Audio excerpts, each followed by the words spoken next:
they're not my parents. My name is Jacob. I'm 16 years old.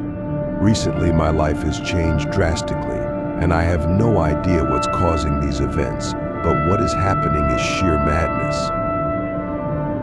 My parents aren't my parents, or rather, they aren't who they claim to be. They're just pretending to be them. It all started a couple of weeks ago.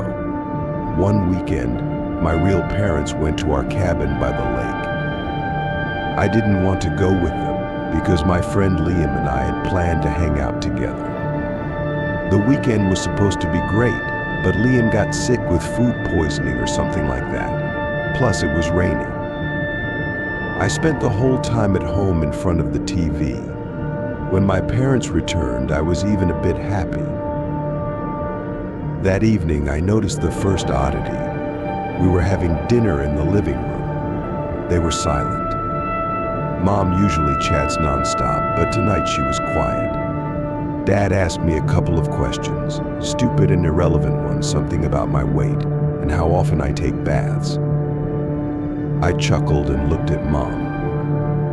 And then I saw at her eyes. She shifted her gaze from Dad to me, but it was as if only one eye turned to look at me. The other followed a couple of seconds later. It seemed delayed. I flinched and asked if everything was okay and what was wrong with her eye. She played it off with some silly joke. Dad told me to stop talking nonsense. I was confused, but eventually, I thought I must have imagined it. One night I got thirsty. Standing in the kitchen with a glass of water in my hand, I saw through the window my father standing on the lawn with his head tilted upwards. Saying I was scared is an understatement.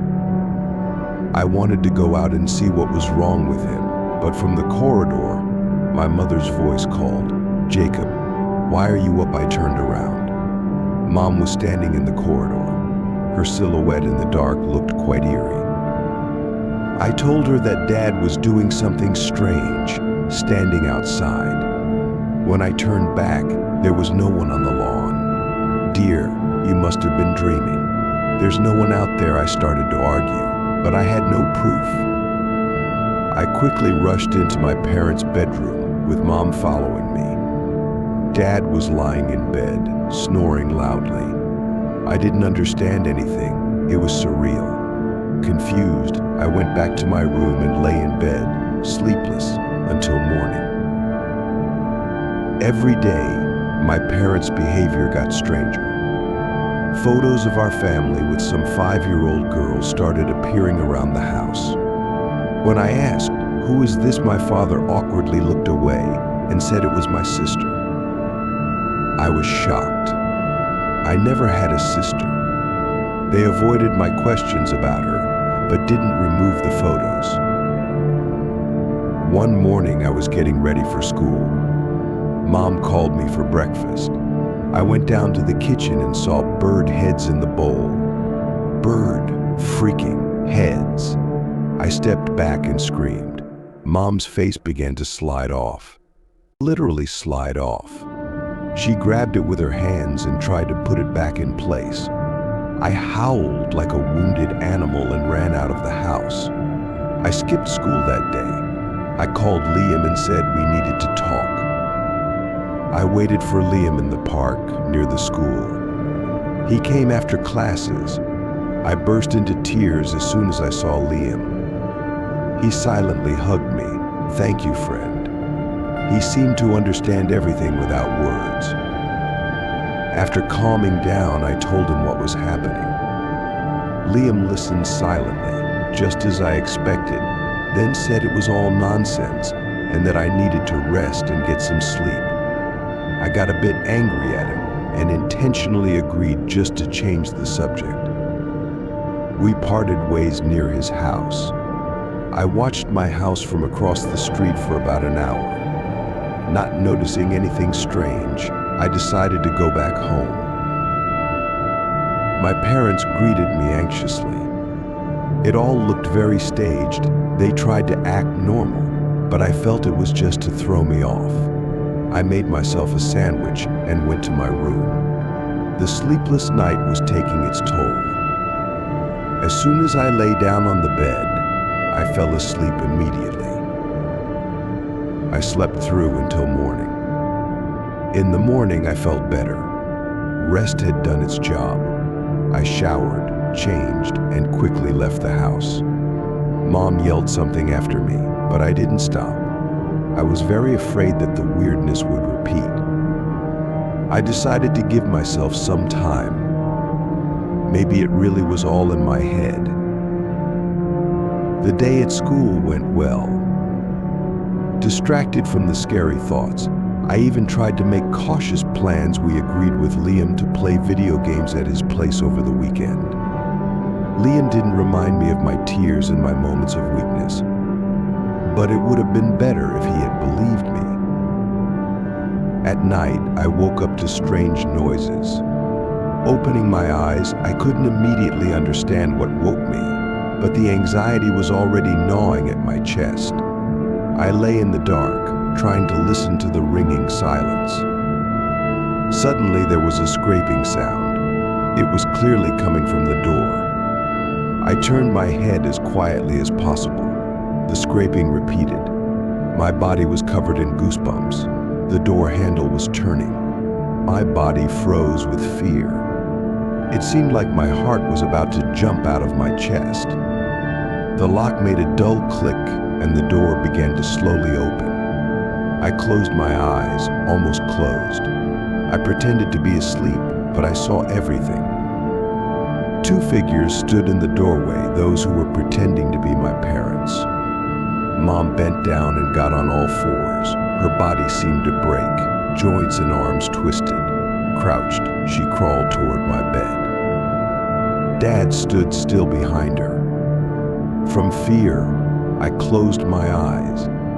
I was terrified. I felt her foul breath and the heat from her skin. I prayed she wouldn't realize I was awake. Her heavy breathing showered me with a new portion of corpse-like stench with each exhale. From fear, I passed out. When I came to and jumped out of bed, it was already light. My heart was pounding like crazy. Thoughts were racing around my head in a mad whirl. I started pacing around the room. The door to the bedroom opened. It was Mom. She said it was time for school. I stood frozen. I knew I couldn't show that I knew what happened last night. No matter what, I couldn't show it. She asked if I was okay. I silently nodded and nervously smiled. She glanced at my bed. Her damn left eye again didn't keep up with the right one, and for a couple of seconds she looked in different directions. Oh, God, it seemed like I couldn't bear it, but I held on. At school, I tried to talk to Liam again, but chemistry teacher Mrs. Evans distracted us with dumb questions about the last lab.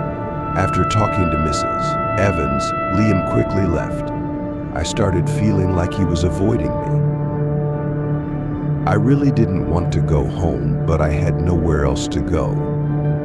After making several rounds in the park, I returned home. We sat down for dinner. Dad talked about some underground creatures.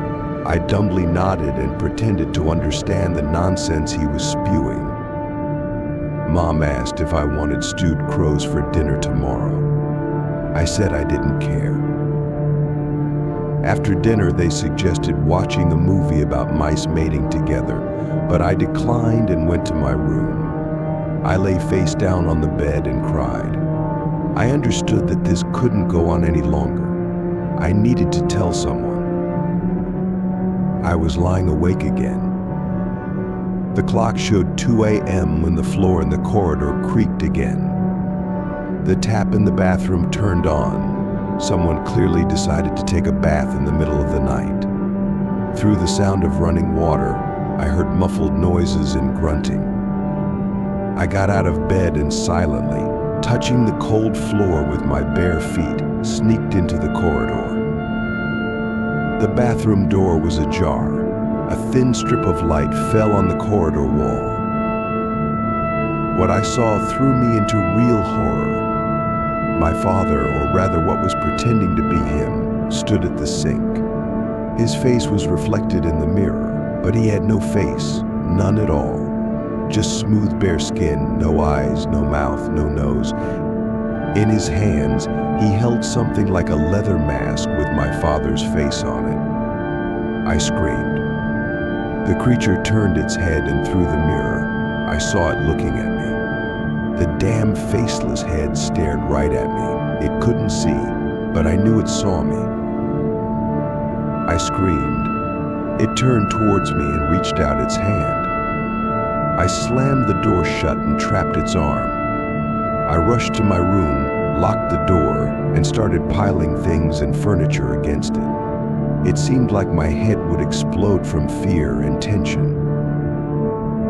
The door handle was shaking. My parents' voices were yelling from behind the door. "Jacob, son, let us in," they distorted their voices, trying to make them sound like my parents, but I knew the truth. I knew it was all a ruse to confuse me. Their voices changed, becoming higher, then lower, like a tape recorder chewing up cassette tape. I covered my ears with my hands and tears poured from my eyes. Scissors, I grabbed them and climbed into the closet. Clutching the scissors as my last hope for salvation, I hid. They were pounding on the door. Mom was howling. Her voice no longer sounded like my mom's at all. I heard the door crack and give way. I knew it was the end. The closet door slowly opened. Above me stood the one who was pretending to be my father. His faceless, terrifying head bent down. I held my breath, clutching the scissors even tighter. The creature reached out its hand towards me. I mustered all my courage and lunged forward, thrusting the scissors into its outstretched hand. The creature recoiled, a dark, thick liquid oozing from the wound. It howled, a sound so inhuman it sent shivers down my spine. I seized the moment and dashed past it, out of the closet, and into the hallway. The thing that pretended to be my mother was there, her body twisted and broken, her face hanging off in ragged strips. I screamed again, running past her, stumbling down the stairs, and out the front door. The cold night air hit me like a wave, but I didn't stop. I ran through the dark streets, not daring to look back. My lungs burned, my legs ached, but fear drove me forward. I reached Liam's house and pounded on the door until he answered, groggy and confused. I pushed past him into the safety of his home, babbling incoherently about the horrors I'd witnessed. Liam's parents came downstairs, alarmed by the noise. They called the police, but I knew it was pointless. Whatever those things were, they weren't my parents, and they weren't human. The police wouldn't be able to stop them. The next day, the authorities visited my house. They found nothing unusual, no sign of my real parents, and no evidence of the creatures. Liam's parents insisted I stay with them, at least for a while. I didn't argue. I couldn't go back to that house. I don't know what happened to my real parents or who those creatures were. I don't know why they targeted my family or what they wanted. All I know is that my life will never be the same. The memories haunt me every night, and the fear never goes away. I keep the scissors under my pillow now, always ready, always vigilant. The sound of the detective's voice pulled me back to the present. "What happened to this boy?" asked Dr. Patterson. Detective Myers leaned back in his chair, exhaling a long stream of smoke. "The kid lost his mind," Myers replied without opening his eyes. He moved closer to the table where psychiatrist Colin Patterson sat. 3 months ago, Jacob's sister Maggie disappeared. She was 5 years old. She was playing with her toys in their yard, and her mother was watching her through the kitchen window. She got distracted for just a minute, answering a phone call. But it was enough time for some psycho to drag the girl into his van. A week later, her body was found in a ditch on the outskirts of town. The detective put out his cigarette in the ashtray and immediately lit another one. "Yes, I heard about that story," said Dr. Patterson. "They still haven't found the bastard, right?" "No, they haven't," continued the detective. "The family was devastated. Hell, the entire town was in shock. Little by little, the mother and father tried to move on, but not Jacob. Their neighbor said the boy was particularly close to the girl. They had some kind of special bond. He couldn't cope with what happened. Yet, maybe his parents were partly to blame. Everyone deals with grief differently. The mother and father distanced themselves from him, spent more time out of town. The boy was left alone with his grief." Myers stood up from the table, walked over to the window, and continued. "I talked to his friend Liam Davis. He confirmed that when he started noticing the first signs of Jacob's odd behavior, he gradually distanced himself from him.